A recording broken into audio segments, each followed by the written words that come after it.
Friends, welcome back in this series of lectures on stereochemistry. In earlier couple of lectures, we have seen that chemistry is the scientific discipline involved with elements and compounds composed of atoms, molecules, and ions, their composition, structure, properties, behavior, and the changes they undergo during a reaction between the substances.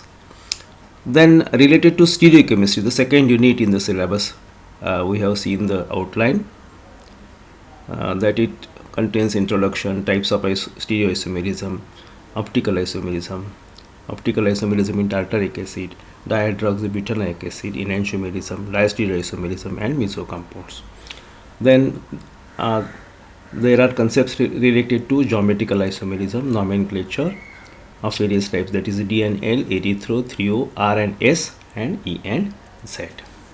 So in this lecture we are going to see two ideas. One is optical isomerism, concept of chirality, and elements of symmetry we will see in the next lecture. In chemistry, isomers are the molecules or polyatomic ions with identical molecular formulae.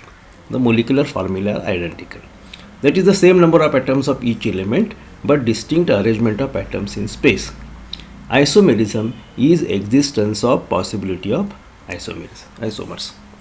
There are two general types, constitutional isomers and stereoisomers. This we have seen earlier. Then stereochemistry was the word coined by Victor Meyer. Louis Pasteur identified the optical activity and its relation with molecular symmetry. It was his observation which led to the conclusion. Then Van 't Hoff and Lebel independently explained the molecular bonding. The carbon atom is bonded to four different groups and have mirror image forms. So in short, stereochemistry deals with stereoisomers and with asymmetric synthesis. Then this also we have seen earlier. Now coming to the types, there are three types of isomerisms: optical isomerism, geometrical isomerism, and conformational isomerism. Today we are going to see optical activity and optical isomerism. Optical activity is the ability of a chiral molecule to rotate the plane polarized light measured using polarimeter. So this is a just simple schematic presentation. A simple polarimeter consists of a light source, polarizing lens, sample tube, and analyzing lens. So this optical instrument uses a monochromatic light source.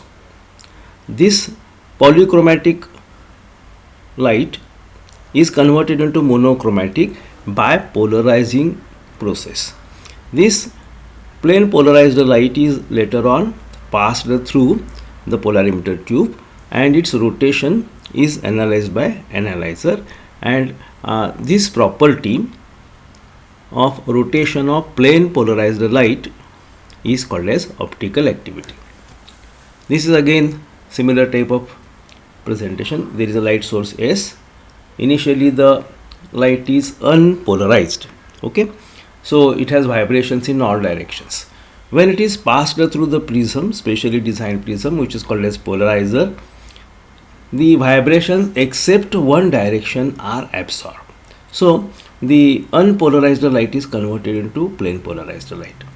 When this plane polarized light is passed through the solution of an organic compound taken in polarimeter tube, it is rotated through certain angle. This extent of rotation depends upon the chemical structure and behavior of the organic compound, okay, and this rotation is investigated, is analyzed, is calculated, determined by using another prism which is called as analyzer, and this tendency of rotation is optical activity. That is, when light passes through a sample that can rotate plane polarized light, the amount of rotation is quantified by using analyzer. How to measure the optical activity? When rotation is quantified using a polarimeter, it is known as observed rotation. It is affected by path length, that is the length of the polarimeter tube, and concentration, that is how much of the sample is present in that solution. Okay, when these effects are eliminated, a standard for comparison of all molecules is obtained. The rotation is measured in terms of specific rotation. Specific rotation alpha is given by the formula 100 theta upon Cl or Lc, where C is the concentration expressed as gram sample per 100 ml of the solution, and specific rotation is a physical property like the boiling point, and sample can be looked upon in reference text. Okay, 100 theta upon Lc. Theta is the rotation, C is the concentration, L is length in decimeters. Okay, so when the rotation is to right side, it is called as dextro rotation, and when the rotation is to left side, it is called as levo rotation.